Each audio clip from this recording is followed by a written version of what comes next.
we'll only discuss the things in a complete way, comprehensive way. Okay. What they are saying is Bohai March June, is it right? Trades a leisure travel group, provides travelers with unique vacations of the company. Okay, 31st December. They have given 3 exhibits. Okay, then they gave 3 exhibits. It means 3 different scenarios. One is with respect to impairment test, one is respect to deferred tax asset, and the third one is operating lease. Okay, all 3 should be independently. Okay, impairment with respect to IS 36, IS 12, and IFRS 16.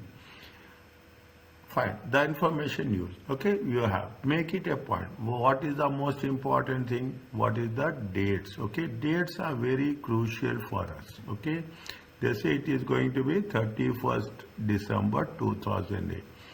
Deferred tax, this one. Okay, operating.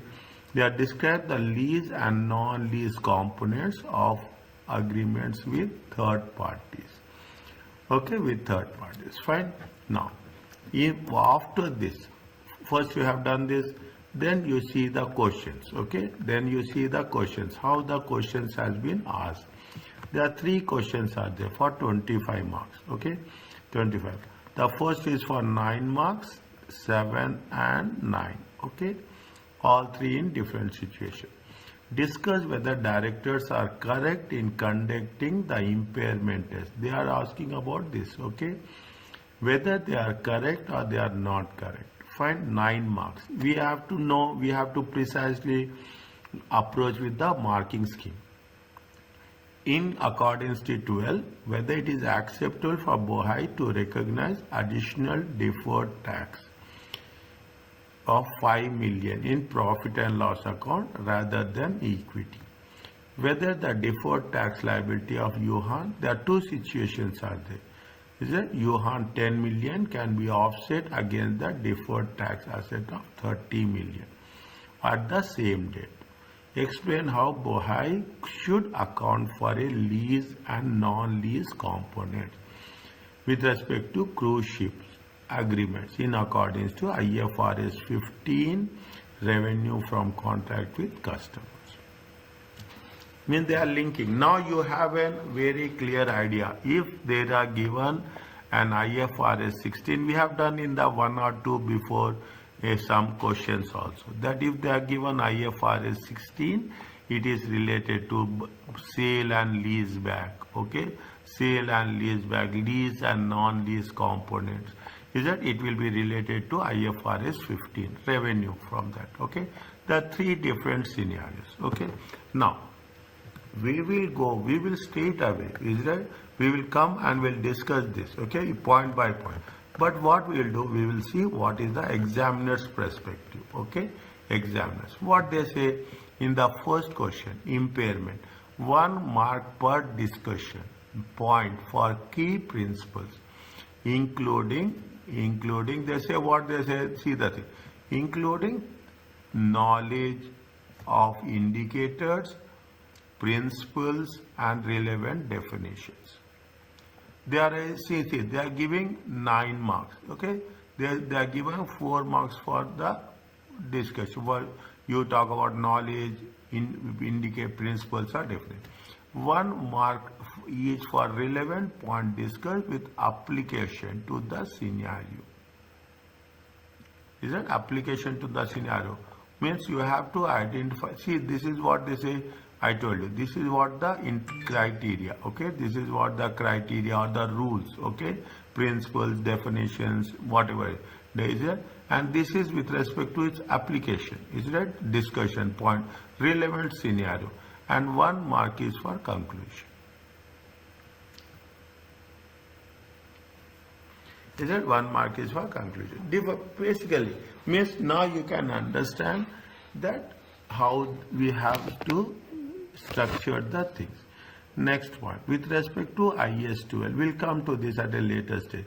What they say, recognition and movement in deferred tax, profit and profit and loss account and OCI. where we have to show in, when we have to show in profit and loss account, when we have to show in OCI. Offsetting deferred tax asset. 4 marks for that, here 5 marks. Is it? Or it comes to 9. Maximum, is it? Is fine? No. 4 marks. Is a maximum 7 marks. Is it? 7, 9, 7, 9, 7, 9 are there. Okay. 9, 7. Maximum how many marks? Maximum 7 marks. Okay. Next. Coming back to this with respect to lease and non-lease components. Fine. 1 mark per discussion. Key principles. IFRS 16.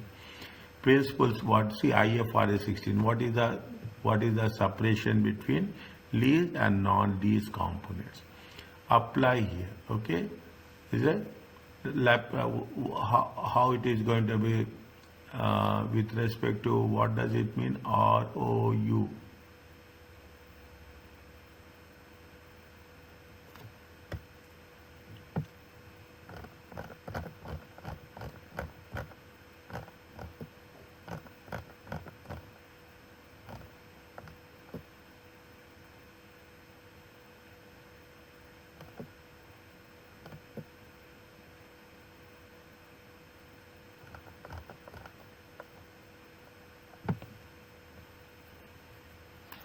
RAU.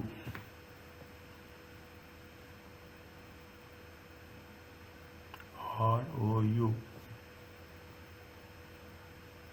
What is that? Any idea?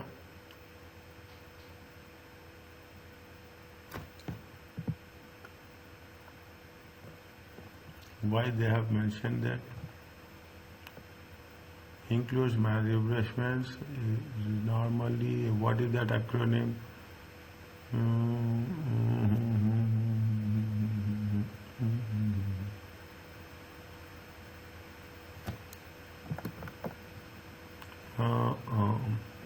Fine, let's see. Let's see what is that. Right to use. Right to use. Right to use. RTU. ROU. Right of use. Right of use or right of use. Right of. Okay, fine. Right of use of asset. Right of use of the asset. Just check. Okay, we will come to this later stage. Applies here. ROU. Right of use of asset. 5 years for rent. See what they say. As per the discussions. Okay. Principles of, we have to add 1, 2, 3, 4. Okay. Principles of separating lease and non-lease applies here. Right of use of asset for rent, separating accounting for each lease and non-lease component. Is that operating service, operational assets if non-lease agreement. Okay. How many marks? 4 marks. We are talking about in terms of IFRS. Allocate consideration between components. Maybe 2 components will be there. Based on standalone prices and estimates. Allocate transaction process price to performance obligation. Is that when you are talking about they are talking about the obligation? Is that they are talking about the price and they are talking about the allocation? Is it right? They are talking about the allocation, obligation, price and allocation. Okay. They have put in their own way. Fine, no problem. Okay. They have put in the own way. How many is there? 3 marks. Principles for the assess principal agent based on nature of obligation. The moment we'll see the scenario, we can understand. Assess principal agent based on nature of performance obligation. Controls principal control goods, services, record revenue, arrange for third party transfer of goods, record revenue, and accounting your principles applied to the scenario. Fine. Now, this is very important. I will say 15% weightage people should, students who read examiner's report, they have the benefit. They have the benefit. What we can understand the way the examiners are thinking, that how we should answer the question. Is it? What they say required a discussion whether directors are correct or not conducting impairment at the end of the financial year. Fine. Now they are saying, a good answer will start with demonstration of your knowledge. Divide the things. Okay. Why we are dividing? To understand how it is working. That your knowledge relative easy marks are often available for describing relevant accounting standards to the requirement. Discuss whether directors is not. The key word is to discuss. So begin with IAS 36. Impairment requires for impairment to be undertaken. There are important indicators. Internal indicators, external indicators. You can begin by continuing the more obvious, such as negotiation with creditors to defer payments and challenging market conditions. These are when they say that you have to discuss what are the, we have done impairment, internal factors, internal indicators, external indicators. Okay. Next. It may also help to outline impairment review process. Is a provided recoverable amount, okay, value in use or value less cost of disbursement. Good answers discuss 5 bullet points alongside the details which may consider the director's argument. Now when you are writing the answers, okay, whenever you are pointing, don't put in the paragraph, put it in points. Okay, they say very clearly, is it? You put it in the 5 bullet points alongside the details. On of the 3 part to this question, this was the best answer. A good answer first describes where, when IS requires an impairment, and then knowledge using information provided, making clear points in the discussion to conclusion. Weaker answers are too brief. They are talking about the negative side and covered general knowledge of IS 36 without specific application. Is that when we are doing the things, we should not give one examiner's comment. You read, understand. You find a very clear imagination. That's how we have to approach. Weaker answers are too brief. They will not go in detail. Cover general points without specific. For mark 7, this is for the first one.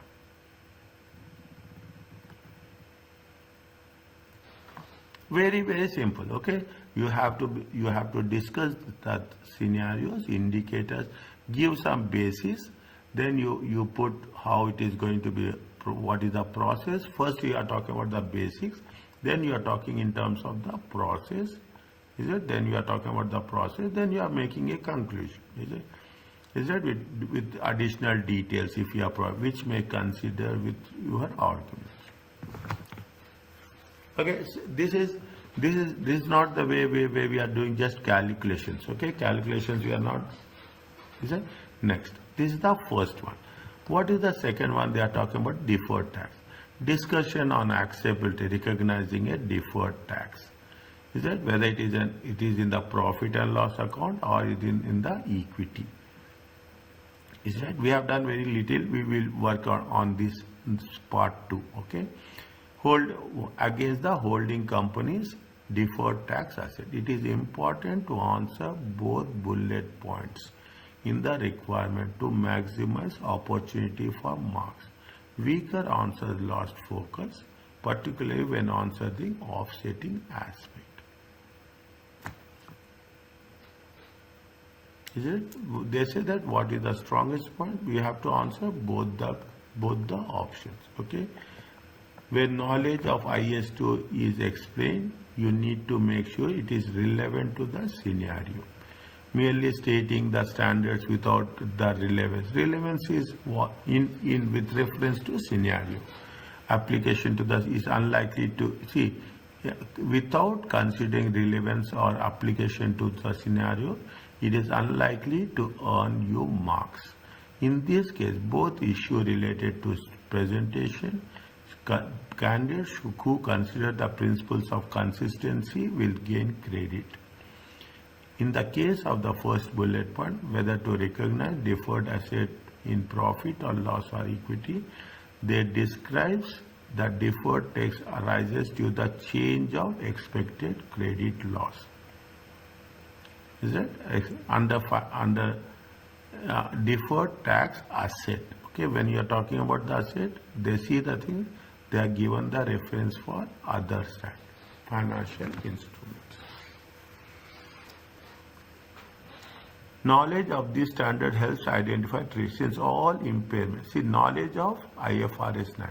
Since all impairment charges are recognized in profit and loss account, explaining this will be a good start to then consider how the related deferred tax adjustment should be recognized. IS 12 requires a consistent approach to that deferred tax is recognized in the same location in which the deferred tax relates. Since the impairment under IFRS 9 is recognized in profit or loss. Since an impairment under IFRS 9 is profit, that is where the deferred tax movement can also be recognized. Means you have, when we are saying it is a deferred tax asset, we have to, any impairment on the asset will be recognized in the profit and loss account. We have to recognize in the same place. Some answers to this part of the question lost focus, particularly when candidate seems to misread the exhibit. You have to read the exhibit and suggest no deferred tax should be recognized. Despite the question is saying it has been correctly accounted for retrospectively. In most of the questions, see the thing, they mention it has been correctly accounted. Correctly accounted, what we'll think, we'll see, correctly accounted, how it has to be taken forward. How it has going to be taken forward. Okay, this is where people will say. What we will say, we will most of the time, is that if you will not read, they have done it correctly. It is now.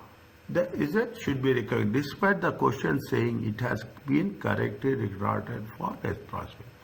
The second issue is offsetting subsidiary tax liability against company tax was less well answered. Credit was awarded to answers which are considered legal standpoint, where there is a legally enforceable right to net settlement. Is it applying this principle to the scenario, a conclusion can be drawn that offsetting would not be allowed unless both companies in the group are under the same tax jurisdiction, which allow the group to file returns on a consolidated basis, which is rare. Read the thing. Applying the principle, okay? First time we are doing this. Applying the principle to this scenario, that can be drawn that offsetting would not be allowed unless both companies in the group in the same tax jurisdiction, same country, which will allow the group to file returns on a consolidated basis. Usually it will not happen. While many candidates may found this question is challenging, answers we started with broader theoretical positioning. Consistency is the first case and the legal point the second. Would form a solid foundation for any future arguments.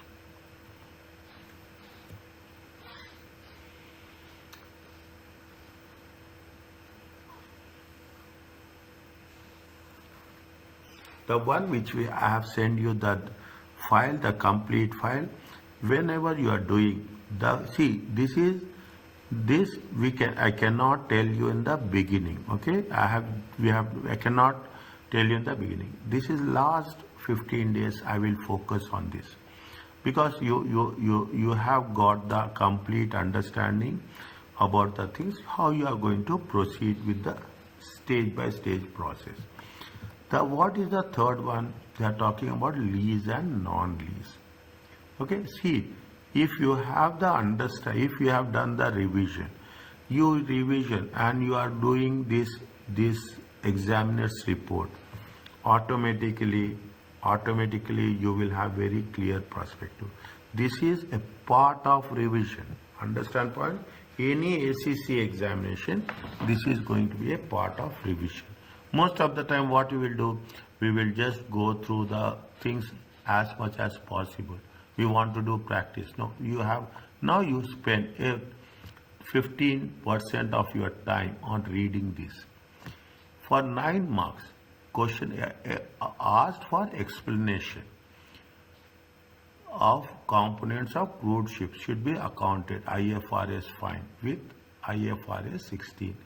Most candidates were aware of IFRS fine 15 and made sensible comments, performance obligation, and that could be recognized for which credit was given. IFRS 16 was also well explained. Now you can understand, okay, IFRS, which questions will be difficult, which questions will be easy, okay. IFRS 16 was also explained in most cases, identifying right of use of asset from the lease. The cruise ship, although the treatment of operations management fees was more challenging.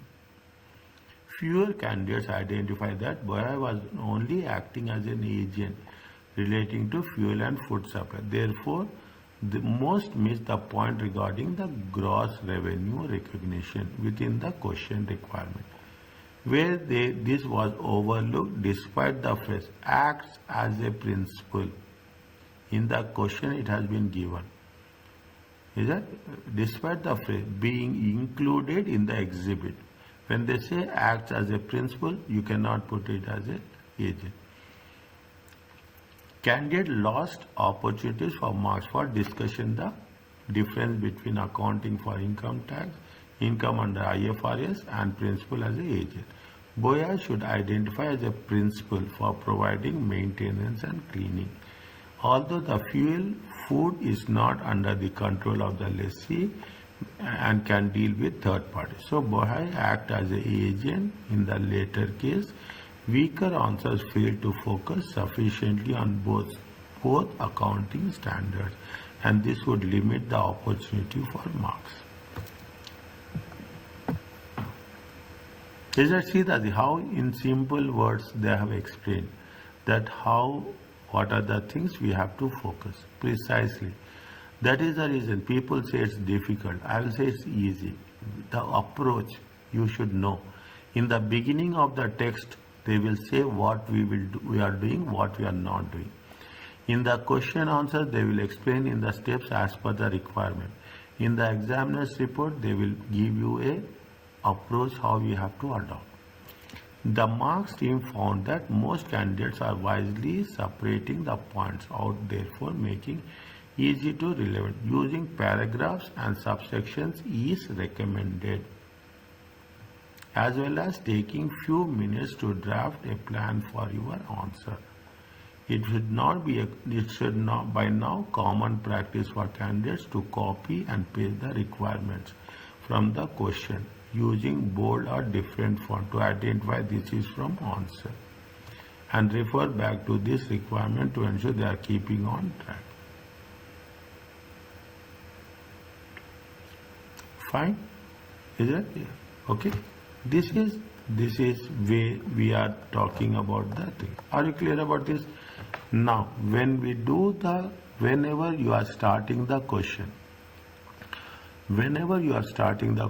first read the first paragraph, then you read the requirements, then you read the exhibits before we plan it. Okay, I'm talking in terms of preparation, I'm not talking about examination.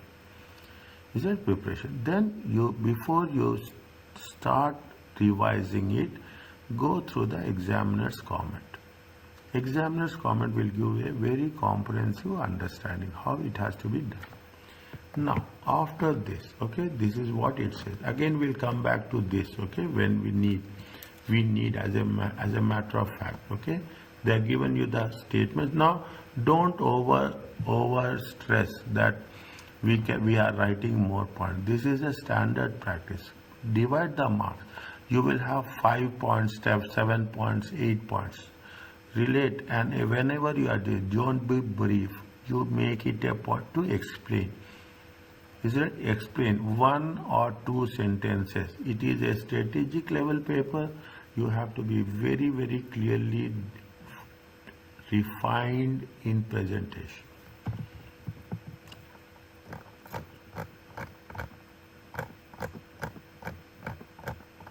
Are you clear about this?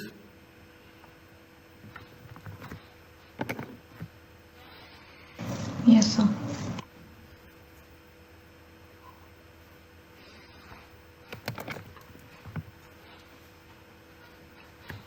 Is it okay? Yeah.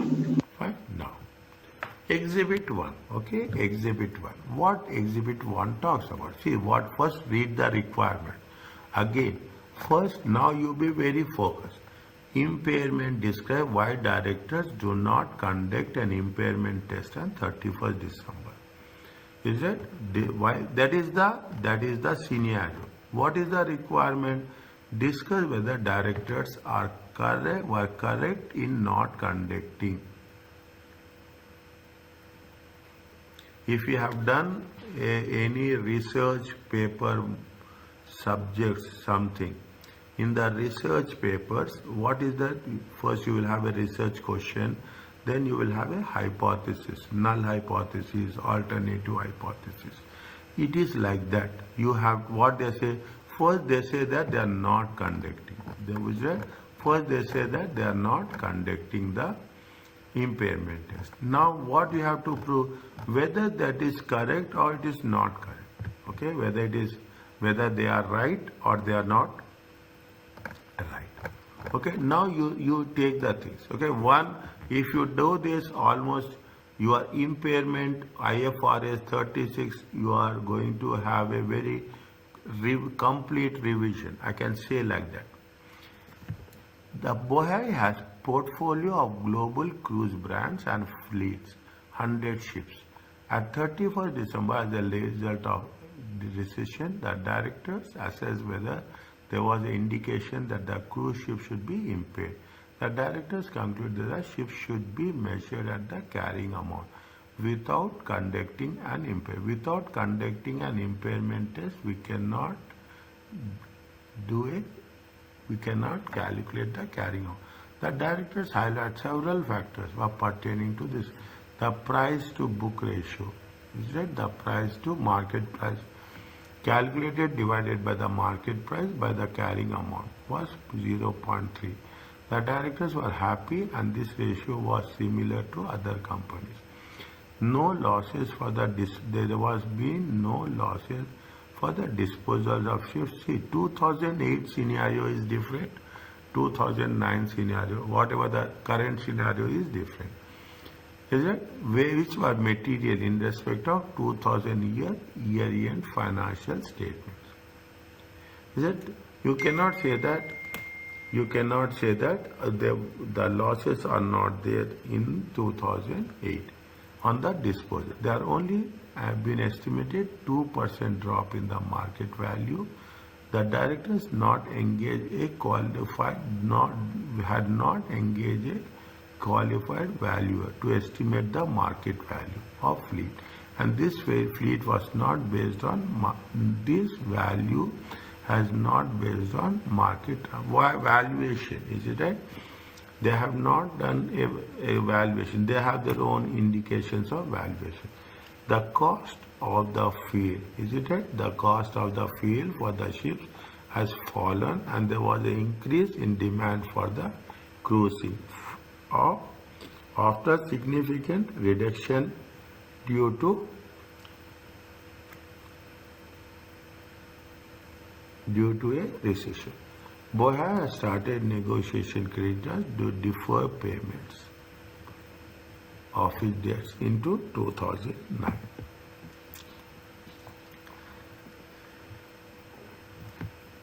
Fine. Bohai has ignored the fact that several countries have written down the carrying amount of the ship. The written down was result in many ships lying idle as a result of overcapacity due to the recession. Even the losses from the total sale of ships were not material in the financial statement. There were several cases where loss relating to disposals of ships was 40%. The price of the ship was not increased in 2 years. Therefore, conservative income estimates apply future budgets because of anticipated delay in recovery of cruise market.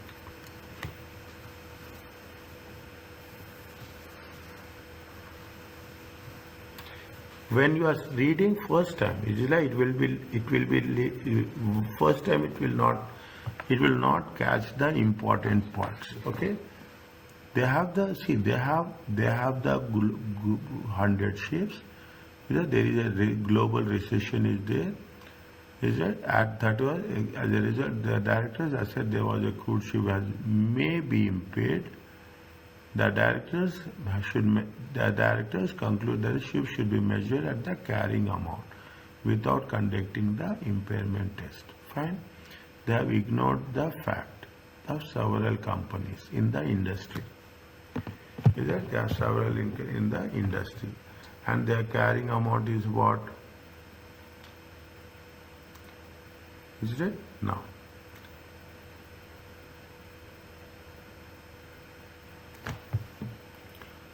What they have said in the marking scheme. In the marking scheme, they said that what are the indicators. Okay, you refer with the reasons. Okay, what they have said in the marking scheme.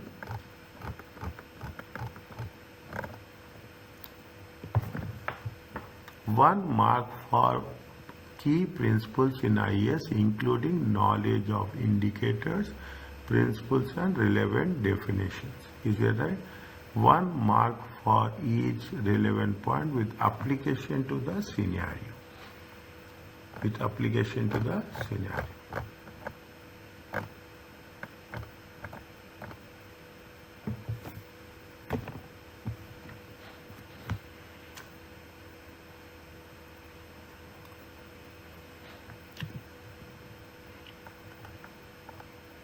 Here they have mixed everything. Okay, they have mixed everything. Okay.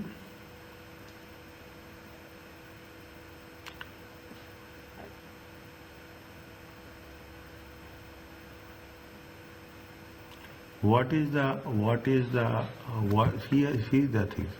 If IAS requires Bohai to assess whether there is an indication of the asset has been impaired. Okay, I will put numbers one by one. Okay, if any such indication, it should estimate the recoverable amount higher of the fair value less cost of disposal and value in use. Is that what is the you will have the carrying amount. Is that you have the carrying amount and you have the fair value, you have the recoverable amount. It should estimate the recoverable amount and value in use.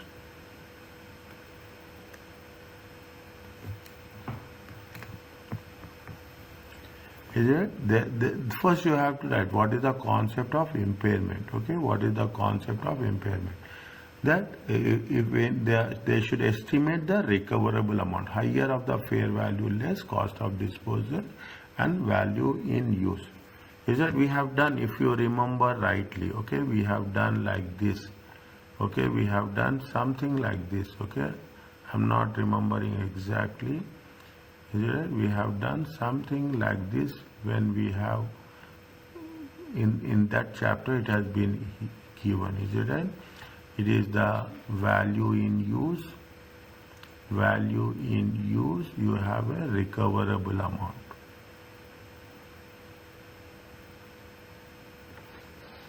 Okay, in that chapter we have made a comparison like this. Okay, we have made a comparison like this. Is it? It appears that there were impairment. They say that there is it appears that they are not giving anything, that there is an impairment indicator. Both they are internal as well as external. Now, what they say, the carrying amount of net assets is significantly higher than market value capped, because what's happening? Price to book ratio is 0.3.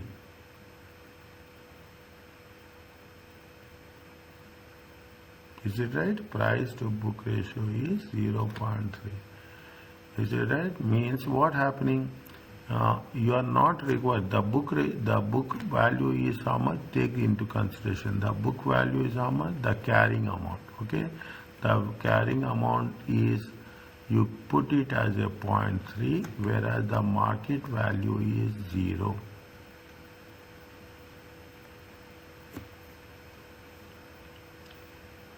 This is one of the impairment indicators in IS 36. See, we will not have that thing in our consideration also. But rule says that carrying amount should be more, and the carrying amount is more and recoverable amount is going to be less. Okay, recoverable amount, value in use should be less. That is the basic definition. The directors of Bohai argued that this ratio was similar to other companies in the industry.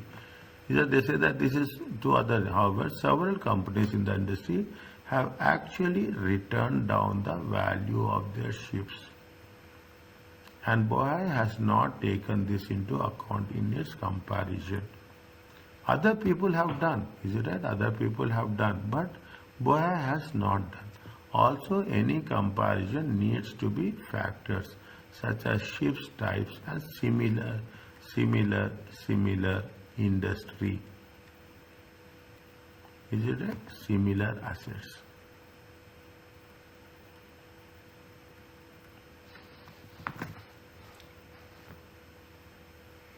Is that similar industry, similar assets? Okay. Now you see the thing. First they have talking about in relevant to the scenario. Numbers. Is it? Price to book ratio, market price to book ratio is 0.3. Okay. 0 means the book value is more. 0.3 is to 1. No. 1 minute. 1 minute. Where is that?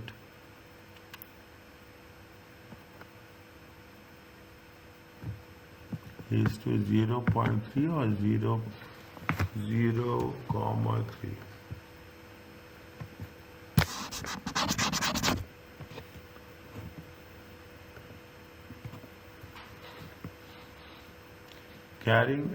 By the carrying about net assets, the price to book ratio. The price to book ratio. The price to book ratio. Is it right? See, price mark. So it's not like this. Is it? It is not like this. The price to book ratio is 0.3 is to 1. Is it? The price to book ratio is 0. Means if the value is 1, how much you are recovering? You are recovering only 0.3. Is that? This is the price, this is the book value. Okay. This is the price, this is the value. Means automatically what will happen? And the value of the asset has been decreased and it has been. They say that many companies have done this. Many companies have done this, but Bohai has not done this comparison. Also, any comparison is right? No. Bohai stated that there are no losses for the sale that was material in the financial statements. Okay, in the financial statement.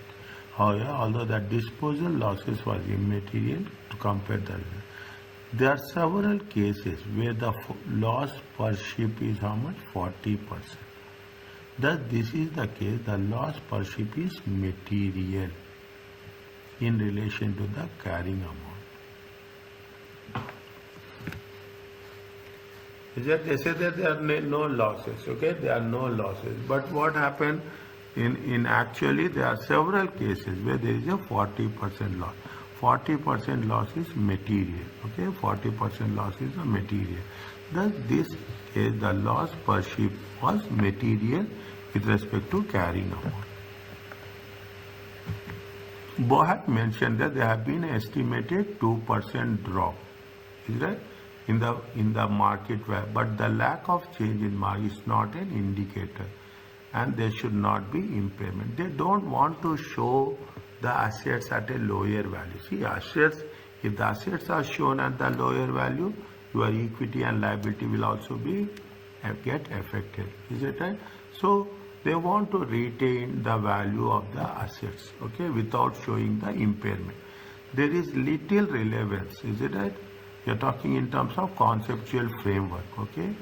Is it in looking at the estimates, they are based on the actual market transaction. There is a little looking at it unless they are based on the actual market transaction valuation or valuation by experts.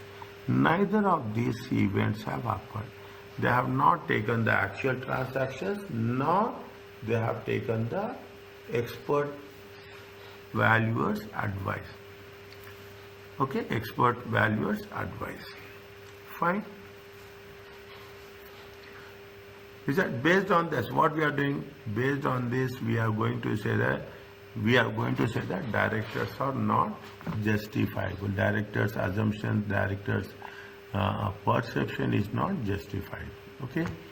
Now coming to the second one, Bohai pointed that fuel prices are falling, increased demand for cruising after a significant effect of recession. However, the prices of the cruise has not. However, the price of the cruise has not increased 2 years. Yet, the one side, the petrol demand for the petrol prices are falling, and there is an increased demand for cruising after significant reduction due to recession.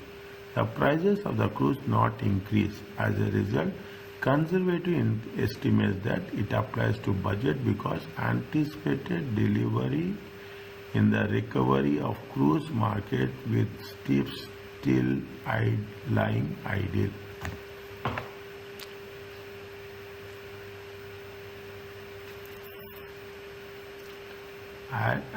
The anticipated delay in the recovery of cruise market with ships still lying idle. These estimates would be used for value in use calculation, which would almost certainly result in below the carrying amount.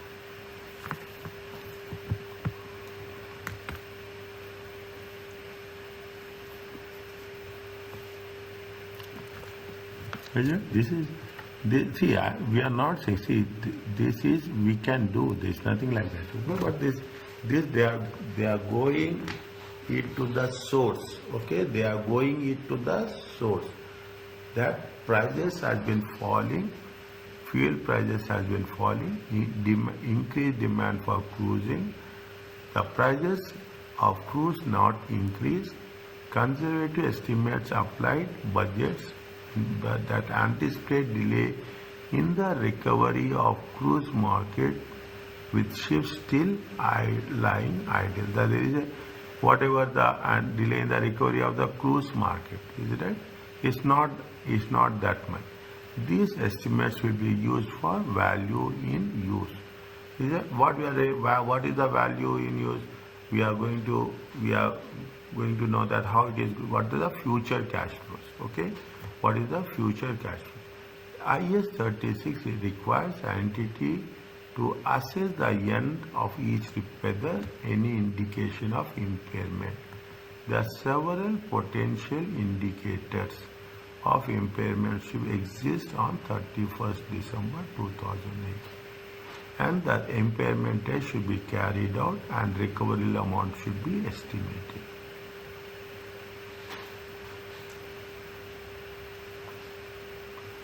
Considering information available on the market, it seems that Bohai faces challenging market conditions, overcapacity and cruise ships lying idle.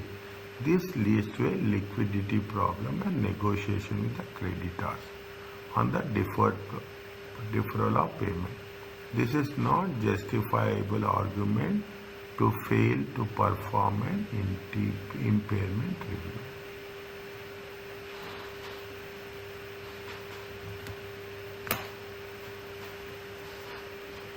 How they have constructed? They have constructed it in a, we actually don't, another point I want to say is, this is the way they have been structured, is it right? If we can follow the same, some points are relatively very, very in-depth, okay? You should have a good understanding about the ratio analysis also, okay? We should immediately, it should click our mind, okay? It should immediately click our mind what we are doing, okay? They are talking in terms of price to book ratio. Is that price to book ratio? Even when we have done in the beginning, we have taken in a different way. But price to book ratio is market price to book, always comparing to 1. Market value is, carrying amount is 1, the market value is 0.3. Automatically, it is a indication of a impairment. Is it right? This is one of the indications of impairment. Likewise, is that they have given what? They have given you on the basis of this one value, we have done this, okay? This is one on the basis of price to book ratio. Is it right? On the basis of loss, we have done. What is my point of saying is, when they gave you some values, that values will have a significant importance. Understand the values in an application context. Is that application context? Is that if a say 40% has been reduced, we cannot say it is a immaterial. Is that if 40% is a material amount. When 40% is a material amount, it is another way of saying that loss is there. It is another way of saying it is a impairment. Is that it is a impairment? Fine. Now they say that 2%. See, they are focusing clearly. You see the things. Okay, we should have a good understanding. They are focusing very clearly on which points they have done. Is that they have done on which points they have said they have clearly taken the 2% value. Okay, 2% drop.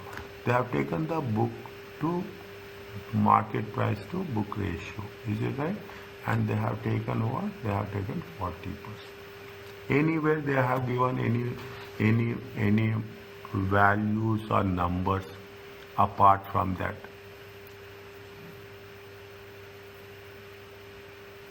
They have not done. Okay. Now, what is the understanding is, when whichever question they will give you a number, on those numbers you have to develop it. That's all. As simple as that. You should not ignore that. Is that you should not ignore that as such. Okay. You should not ignore that as such. Any other point they have said with respect to numbers? No. Is it 1, 2, and 3? Is it first one is the introduction part. Is it the first one is the introduction? The second one is the 1, 2, and 3. Is it? Then they mention. Is it? Then they have mentioned that fuel prices has not been increased. This is little bit This is little bit. See, I'm very upfront. Okay, this is little bit a thinking point. Okay, this is little bit a thinking point. You have to that fuel prices are falling, increased demand, prices of cruise not increased.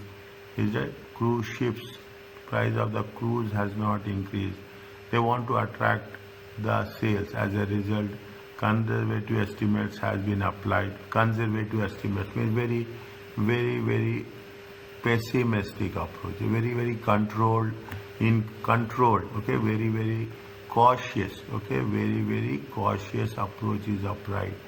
Is that and applied because of delay in the recovery. Is that the estimates would result in use of VIU calculations. Fine. The next one, what they say about the IS 36. Okay, put the paragraph numbers also. 1, 2, 3, 4, 5, 6, and 7. In point number 6, okay, paragraph number 6, they require to assess the end of each year whether there are indications of impairment. Potential indicators of impairment is been reflected, is it? And thus a impairment test should be carried out and recoverable amount for the ship's estimate. Is it? Next, what they say, considering information above, it seems that Bohai faces challenging conditions. This has a liquidity problem, negotiations of the creditors with respect to payments. This is not a justifiable argument to fail to perform it is almost a conclusion. Is it clear to you?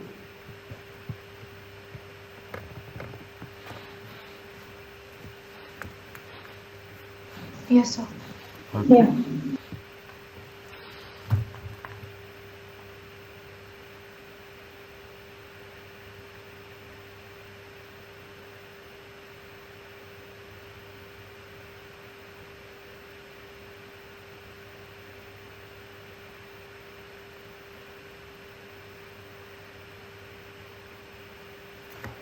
Fine.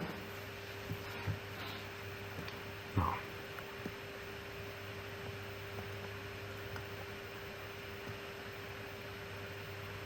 what they say, what they have said.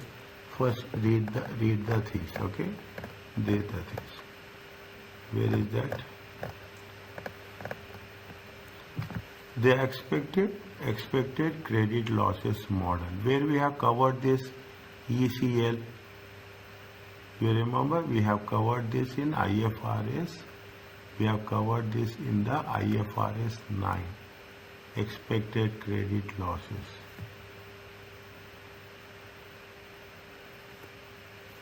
Is that expected credit losses?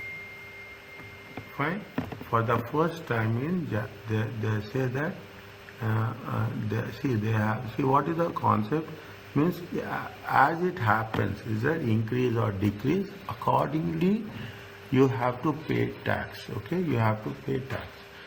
Applied the expected model in accordance with IFRS 7 for the first time 2000. As a result, ECL model has a negative impact on the opening retained earnings.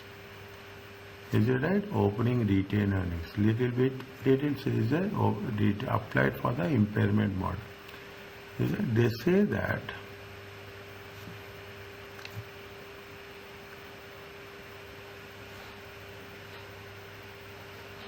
see the things. As a result, ECL has a negative impact on the opening retail matters as Bohai has correctly applied the impairment model retrospectively since the beginning. This is what they have mentioned in the comment. They have applied it correctly. Okay, they have applied it correctly.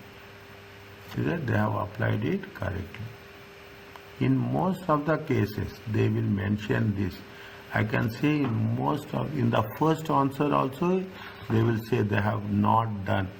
Here they have not done. means they have done. If they is correctly applied, then we should not think negatively. Okay.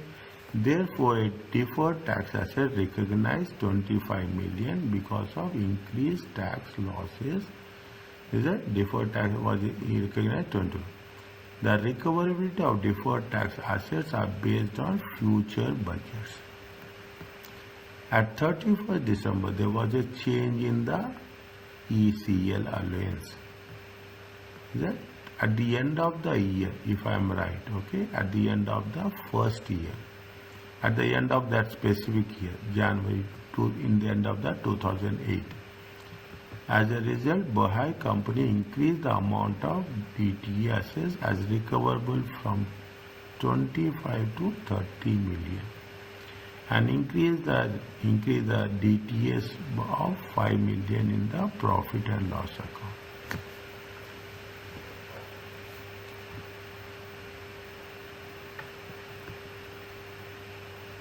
Is it? Now there was a change in expected credit loss. What increased the amount of deferred tax assets as recoverable? Is it right? That is going to be recoverable from where? From 25 million to 30 million. Okay. That increase of 5 million. Okay. Deferred tax recoverable. That increase of 5 million is going to be shown in the profit and loss. 5 million. Bohai has a subsidiary, Yuhan. Is that deferred tax liability 10. Bohai has legally enforced right. Is that legally enforced right to offset own taxes, but not that its subsidiary. The directors have decided that Yuhan is located within the same tax jurisdiction as Bohai. They can offset the deferred tax of 30 million against the deferred tax liability of 10 million.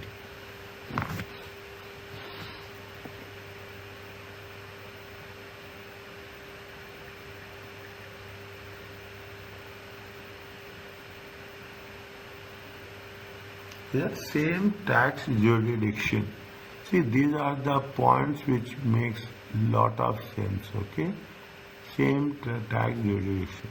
In the question, I will say it is very much imperative. Okay, very much implied that you will not get the same question, but similar ideas will be there. Okay, you refer 4 or 5 questions.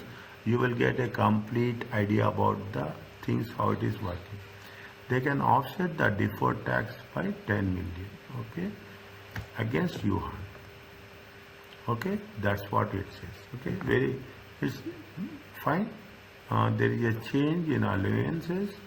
They can do it or not. What is the question they are asking? Question says there are 2 things are there.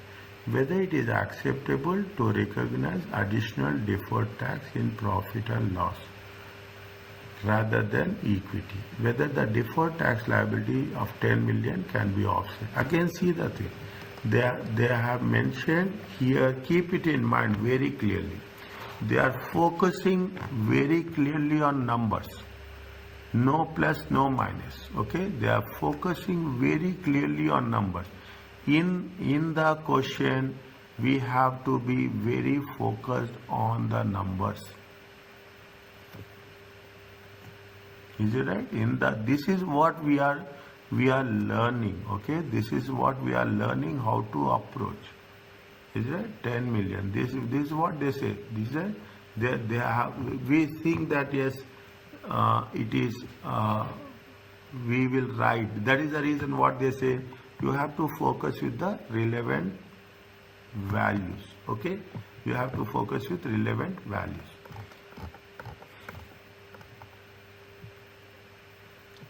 Now, see the things.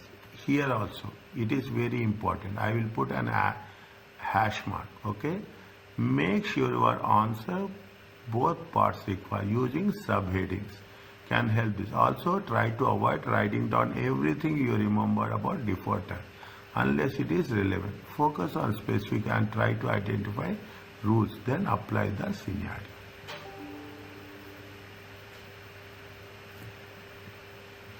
Is it right? And then apply the scenario. Both the parts, two parts are there. The first part is what? The first part is talking about the increase of 5 million. The second part is talking about the offsetting the 10 million. Okay, those are the things. Before that, income, we have given a basic scenario. Okay, set out the principle account that income tax sets out the principle that accounting for deferred tax efforts should be consistent and the accounting for the event itself. It also said that at the end of each reporting period should recognize the deferred tax assets. IAS 2012 says deferred tax could be related to items which are recognized in profit and loss account, to be recognized in profit and loss account, or in OCI, to be recognized in OCI, or in the equity.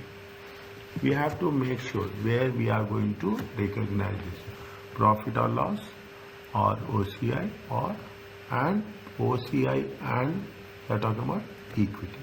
IAS explained that IFR requires or permit particular to be credited or charged directly to equity.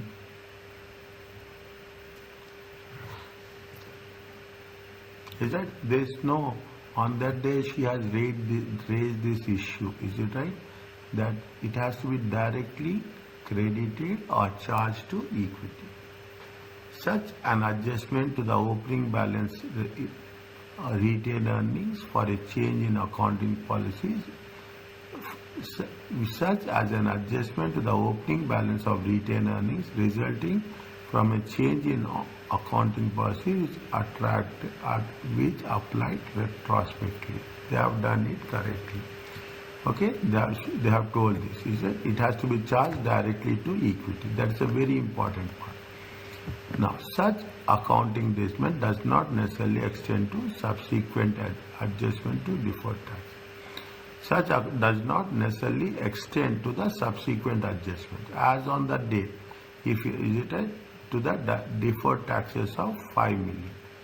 Is it deferred? It is not necessarily extend to the subsequent adjustments to the deferred tax. In December, originally recognized in 1 minute. Also, where IFRS 9 expected credit loss is applied, all impairment losses are in profit and loss.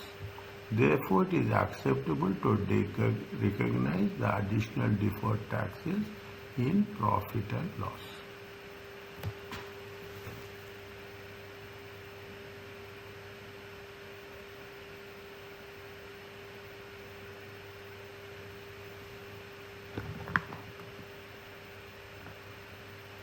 Okay, see the thing. This is with respect to the first part. Okay, this is with respect to the first part. What they are saying with respect to the first part, see the things. They have said very clearly, is it right, that the should be consistent with the event. Should be consistent. Okay, should be consistent in the event. They said that they have been correctly done. Is it right? They have done. Is it right? If I remember rightly, where they have mentioned it, they have correctly applied. Okay, they have correctly applied the impairment model respectively. See the thing. Now there is a contradiction. Okay, they applied expected CCL in accordance IFRS 9. Okay, they applied and it has been correctly applied. Okay, they have said very clearly it has been correctly applied. Now what we are doing, we are saying that whatever you do, it should be consistent. Is it? It should be consistent at the end of each reporting period. It should deferred tax. See, I require deferred tax should be recognized. You can recognize in all three places, but it should be consistent. You should be recognized in profit and loss account, comprehensive, or direct in equity. Okay, there is no issue at all. What IFRS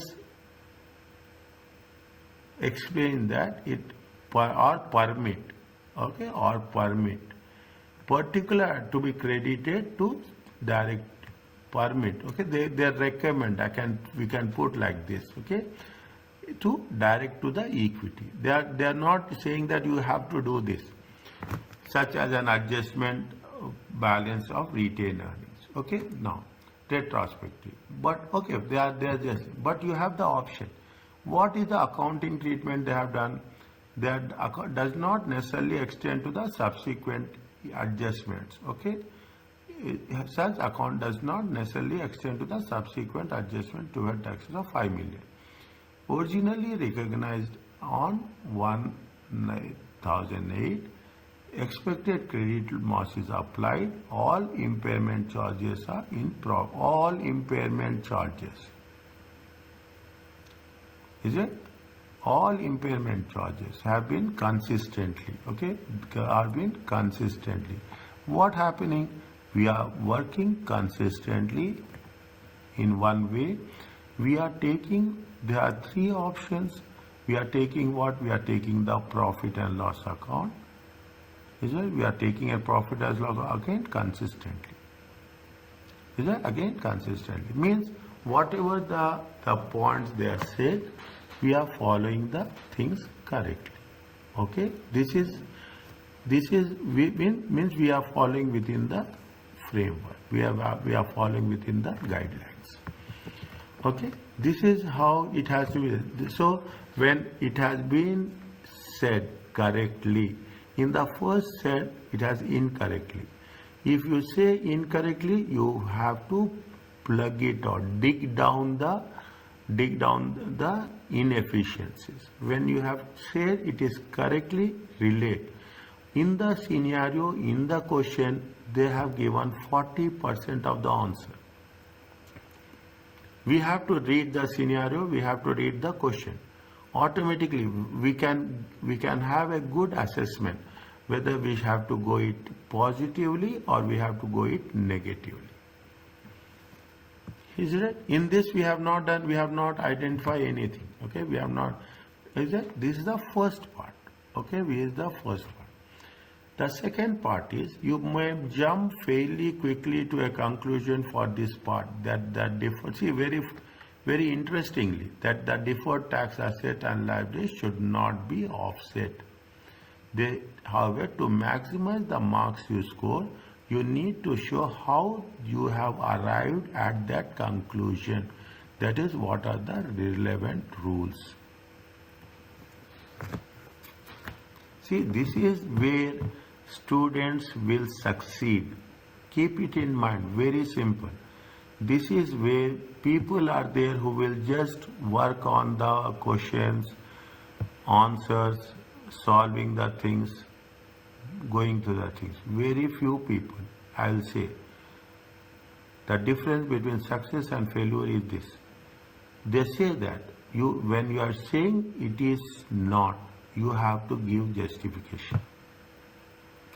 You have to give justification. Deferred tax are required to be offset only in certain restricted scenarios. If we have referred some way in group accounts, if I remember rightly, in group accounts, if you remember rightly, we should not offset, that has been given. We should not offset the things unless and until it is stated. If it is stated, then only you have to offset. That is the reason. What you are doing in the intergroup accounts, we are offsetting the sales with the cost of sales. Intergroup profits. Is it right? We are receivables with payables. Very restricted cases. Unless it is not stated. What it says, the tax and liabilities to be offsetted only in certain restricted. Deferred tax must be recognized gross unless it is legally enforced right to set off. You have to recognize gross current assets against current liability, means separately. Is a deferred tax asset, deferred tax related to the same taxation authority. is that you have to recognize it. This is only the case where right to set off relate to same taxable entity or different taxable entity either intend to settle a transaction on the net basis. See, where is when you have to offset? See, when you have to offset, I'm not saying this concept you can apply in any other scenario subject to that situation. Is it right? First, you should recognize gross, okay? Unless it is a enforceable right and there is a condition. Is it? Now, this is only the case where right to set off relates to the same taxable entity, same jurisdiction. They say that they are in the same jurisdiction on different taxable entities intended either to settle transaction or to realize the assets in the liabilities and simultaneously. That means what happens? See, when you have to identify it on the gross basis. Is it a gross basis? You have to identify it separately unless until it has to be stated that it can be offset. As a deferred tax asset and liability, see that with respect to two entities, do not related to same taxable entity. The directors must whether the entities either intend to settle current tax liabilities. See what happens. This is the point, okay? Why we should offset, why we should not offset. Is it why we have to offset, why we should not offset. Is it right? See, you should not offset. The things are, you have to take the example. I will put it in the. If they are in the same tax, okay, in the same tax, same jurisdiction, is the same location, same country, fine, there will not be that much issue. But it is not only a tax. If you take taxation, is it right? If you take the basic taxation, what will happen? You will have a return down allowances there. Is it right? You will have a special rate pool is there. Is it right? You will have first year allowances there. Is it right? You will have different. It is not an accounting taxation. Is it right? You will have different taxes will be there. Different percentages will be there. Different countries, different taxes. If you take financial accounting perspective only, is that if you take some countries will have 15% corporate tax, 20% corporate tax. Is that if they have different tax structure, that is the reason they say it is permittable only if it is in the same tax jurisdiction. If it is a different tax jurisdictions, you have to be very careful. Is that what they say? As deferred tax liability do not relate to the same tax entity. Different entities are there. Tax and directors must consider whether these entities are the intent to settle the tax liabilities assets on the net basis or to realize the assets and liabilities simultaneously. Is that we have to settling on the net basis, means how much you are to and fro, okay, receivables and payables given in and out, okay. Net settlements, is it? Net settlements will generally not be the case unless they are part of the same tax group, where the local tax allows group companies to file tax returns on a consolidated basis. Go to the point and I will go to the question. Then I will come to a conclusion. Is it right? They said very clearly what they have said. The directors have decided that Yuan is located within the same tax jurisdiction as Bohai. They can offset the deferred tax of 30 million. Is it right? See, They have correctly, see, everything, they are correctly employed and they are in the same tax jurisdiction.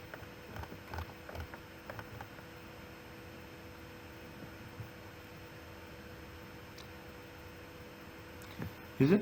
What they say, next, the not be the, unless Bohai and Yuan are part of the tax group and where the local group of to file tax return on a consolidated basis. Therefore, Yuan should not set off deferred tax liability in a consolidated financial statement.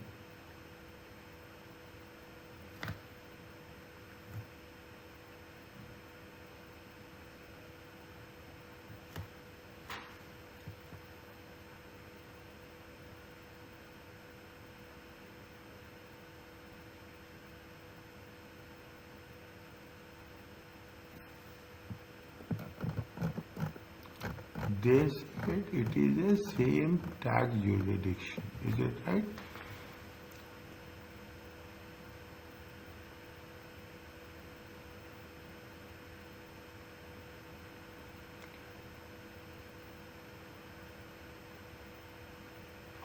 Bohai has a subsidiary, Yuan, which has a deferred tax liability. Bohai is legally enforceable to offset its own tax assets, but not that of its subsidiary. Is it? See, they have to offset its own tax assets and liabilities. But what they are saying that they don't have a enforceable right, but not not that of its subsidiary.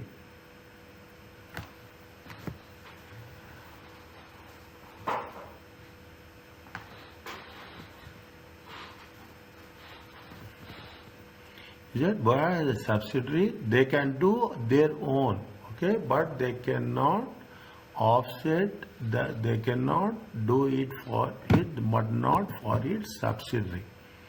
Okay, the director decided that the directors have decided that Yuan is located within the same jurisdiction as Bohai. They can offset the deferred tax. The directors have decided. But as per the rules, we have to think, is that directors have decided this, okay, that. But what the rule says that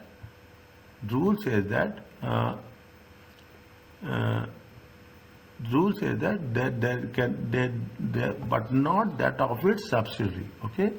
Rule says that you cannot do it as per the subsidiary. What it says?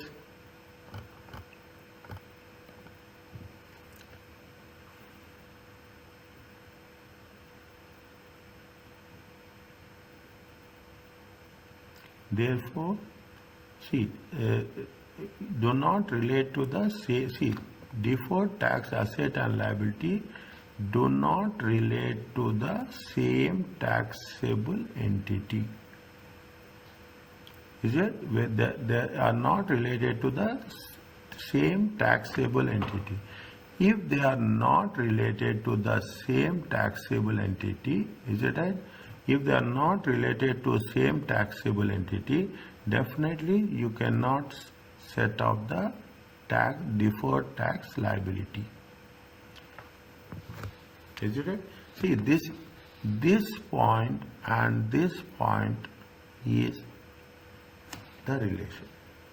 Is it? They say same tax. See, what we will do? We will say that it is the same tax jurisdiction. Is it right? Same tax jurisdiction. Then it will be permittable. But what they say, that is the reason. You may jump fairly quickly to a conclusion for that the deferred tax liability should not be offset. However, to maximize your points, you have to need to show that arrived at that conclusion. Arrive at that conclusion.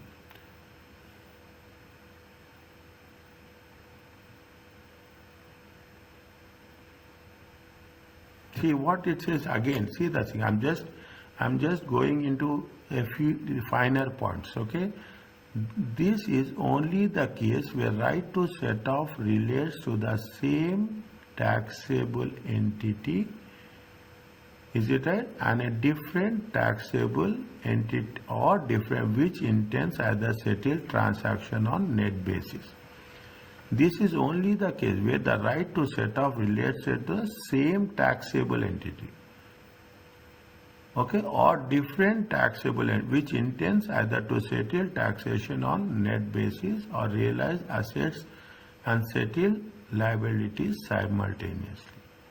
What they said as a deferred tax asset and liability, they do not relate to the same taxable entity. See the thing, this point and this point is not contradicting. Is that they say it's the same taxable entity? Fine. This will happen only in the case when they are same taxable entity. Here they are saying that they do not relate to the same taxable entity. If they are not related to the same taxable entity, they cannot offset the deferred tax liability.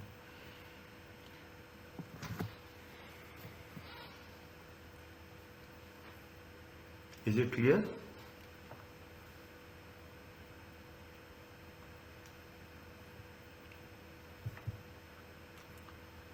Is it okay? Yes, sir. Fine. Next. What the third one they say? They are talking about lease and non-lease. Okay, we have covered this somewhere. Is right now. The business model of Bohai includes management of refurbishment of cruise ships, leasing cruise ships to operating lease to third parties, normally for a period of 5 years. How they generate income? For managing the cruise ships operations and non-lease element. Gross revenue therefore comprises rental income, recharges, operating fees. Bohai bear all costs which incur when lease operates the cruise ships and recharge them with the lessee. One is a lease agreement, one is a non-lease. For some operating lease, fuel, food supplies, the lessee can enter direct purchase agreement with third parties at each port. The third party is billed directly as Bohai arranges the port facility. Is this a specific case? Bohai company that then charges the cost to the lessee based on the lease consumptions of the goods plus a management fee. Bohai then charges the cost to the lessee based on he has made the arrangements, but ultimately he will recover that amount, okay, plus a management fee. For other operating costs such as maintenance, cleaning, cruise ship, they are billed at the price agreed on the date when the lease is signed. Bohai concluded that it acts as a principal in all its dealings with the lessee and record all gross revenue. See, if you remember in one of the tests you are understanding, okay, in one of the tests you are understanding, I think 2 or 3 or 4 something is there, okay. In one of the tests we have done with the computer and we have done with respect to service. If you remember rightly, 300 is for the computer, 120 is the service. This service is for 12 months. Then what we have done? We have divided this service into 12 months at the $10 each month. Is it right? Then we have made the things. Is it right? And in another case, is it right? I don't know exactly. I not remember. In another case, what we have done? We have bought it separately. Okay? We have bought it here only. I think so. You have bought it computer, you have bought it service. If you bought computer for 300, you have bought it service for 120, then total value is going to be 420. But if you are going to buy it both together, then the value is around somewhere around 360. Is it right? Now what we have done, we have divided it. Is that here also what happening? They are talking in terms of the cruise ships, and they are also providing some facilities. Okay, they are also providing some facilities. Once we have the five, they are talking about the operating fees. Is it operating fees? Is it gross revenue? See what they say. They say that their operating lease to third is normally for a period of. The income is generated from two sources. Is it right? One, they are generating income from leasing. The second, they are generating income from the operation, non-lease.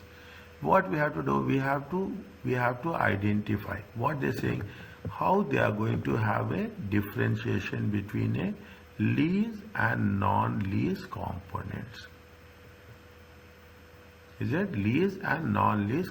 If it is non-lease component, we have to show it in the IFRS 15. If it is a lease component, we have to show in IFRS 16. Okay, that is the basic differentiation. You have to work it on.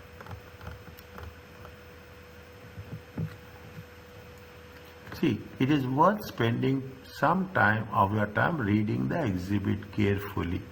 Each element needs to be covered into a so that you don't miss part of the requirement. In this case, you need to cover both lease and non-lease elements, and whether Bohai is correct in its calculation that it is acting as a principal.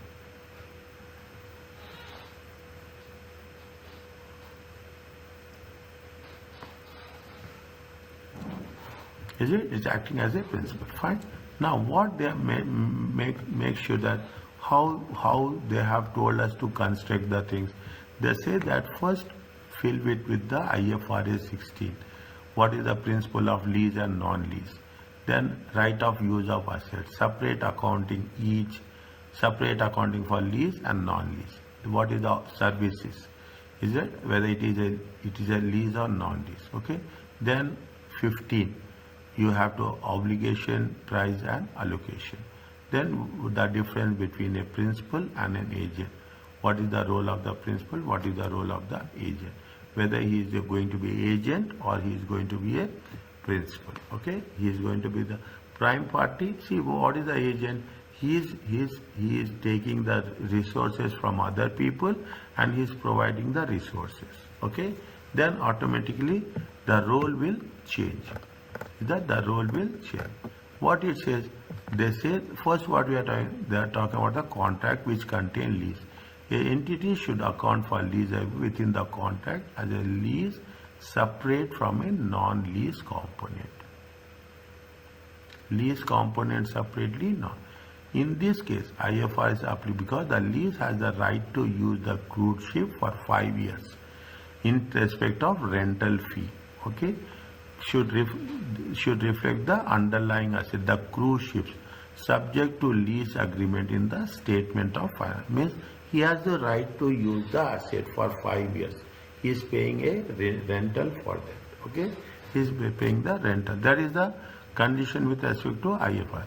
Now, what are the things which has been linked to? That is IFRS 16. Bohai has assessed whether operating services for cruise ships are a non-lease. This in turn leads to assessment whether IFRS 15 is applicable. Is that where the amount is payable do not give rise to a separate component from that. Is it part of the lease or it is not part of the lease? If the services are not separate, then their consideration is which is allocated to a component of lease contract. If it is services are not separate from the lease, it is in the lease agreement. In this case, IFRS 15, 16 applicable. depending on the component. They are also very open. They have, see, when you are writing the things, basically you have to keep it very open-ended options, okay? Open-ended options. What they say, they are saying that it is depending on the idea. Bohai should allocate consideration individual lease and non-lease components in line with IFRS guidelines, okay? Lease and non-lease components when you are talking about the thing. What allocating the transaction price to the obligation, that is standalone selling prices or estimated thereof. Just now I told you, is it right? If you are taking the service, it will be 120. If you are taking with the laptop, it is going to be 360. Is it right? Therefore, operating costs are deemed to be separate non-lease components. Whatever we have covered in the study text, if you relate to the study text, it is going to be 100% correlated.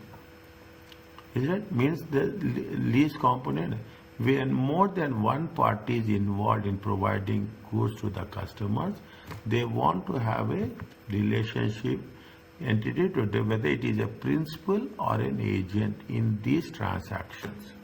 More than one party is there. He is taking the services from other people. He is providing with an arrangement.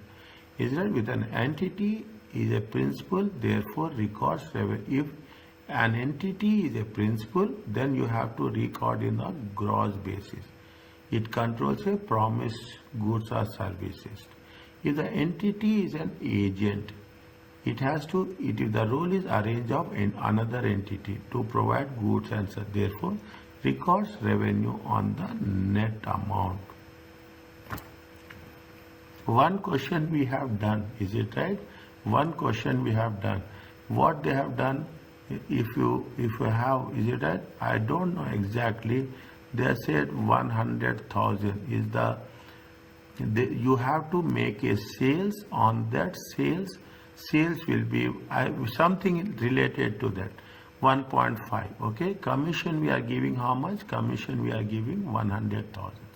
Then what they say, if one entity is doing the things, then you have to identify it as a gross. But you are doing with another entity, you are not a principal, you are an agent, then you have to take it on a net basis. If you are taking it on the net basis, you have to identify revenue as 1.4 but not 1.5. If you review the study text, it is there. Is it? It is there. That's what it says. If it is on the agent basis, it has to be recorded on the net amount. Very important point. Okay, very important. This is where you will come across the things in detail. Is it? The operating cost of the cruise ships maintenance cleaning are carried out by Bohai and billed at a price on a signing of the lease. Therefore, Bohai is acting as a principal. Is it? And recording operating gross at a gross amount is correct. When it is the part of the lease agreement, okay? When it is part of the lease agreement, and they are saying that we are going to provide, then it has to be taken as the direct purchase with third parties at each port is a separate to Bohai and are billed to Bohai, and the entity adds management fee and bills to the lessee. In this case, Bohai is acting as an agent.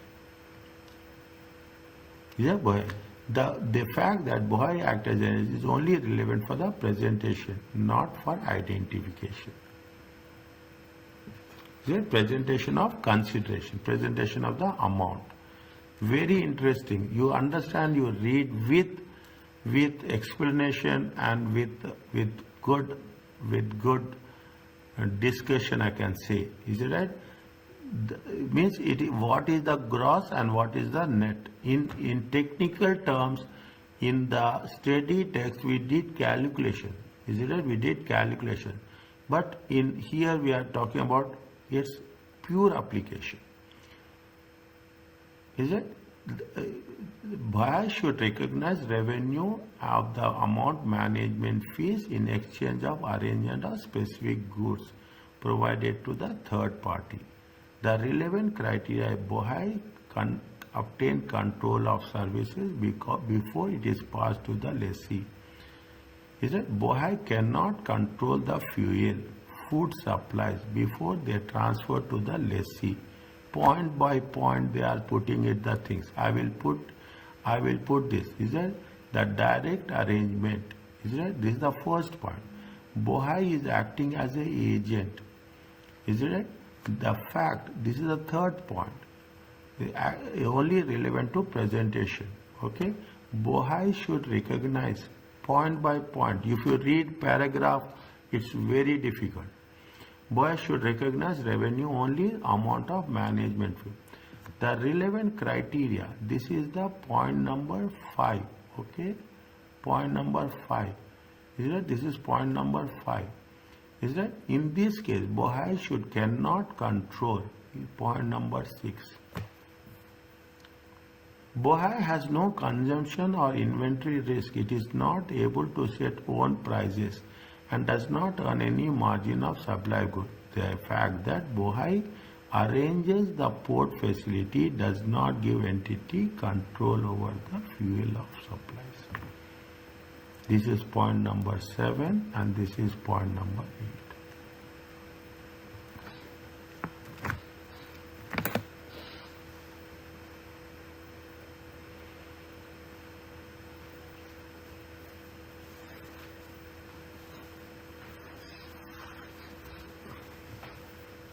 First, they have identified, okay, first what they have done, they have identified whether it is a lease or it is a non-lease, okay.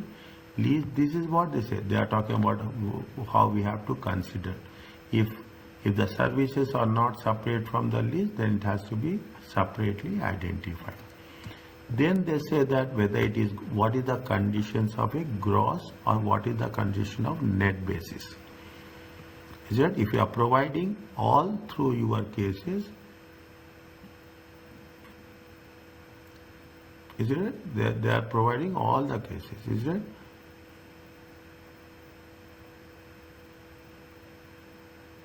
Is it? If they are providing it or if it is part of the lease agreement, is it?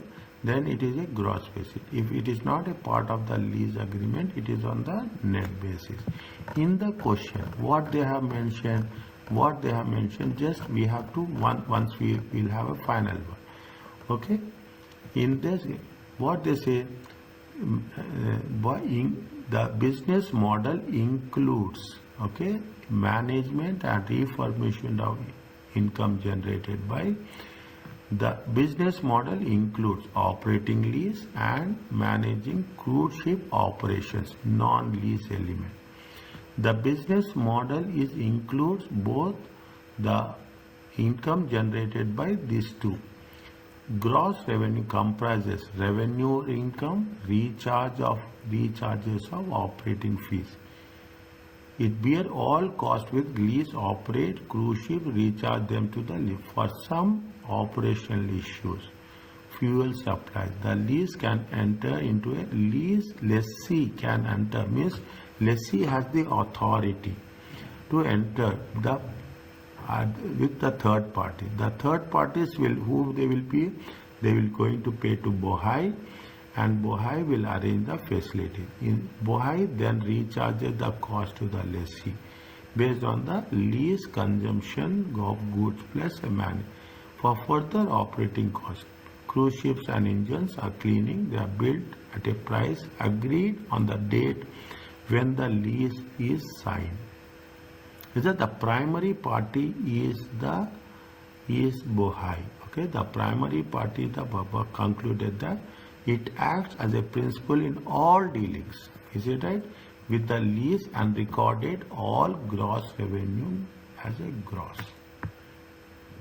Is it? It is a principle for that. Is it? It is a principle for that. Now what they have mentioned clearly here. They say that the operating costs such as engine maintenance, cleaning of ships are carried out by Bohai, billed at a price agreed on signing the lease. Therefore, Bohai is acting as a principal and therefore recording the operating cost. Therefore, the reporting the operating cost at gross amount is correct.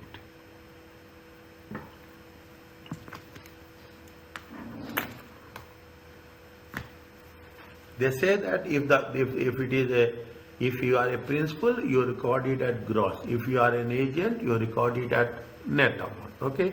Now he is saying that my business model is completely I'm providing everything, and I'm acting as a principal. If you are acting as a principal, is it right? If you are acting as a principal, then it is correct. Then they gave so many different arrangements. Okay. They say that they are talking about so many different ways how you are going to put the things into consideration. Is it okay?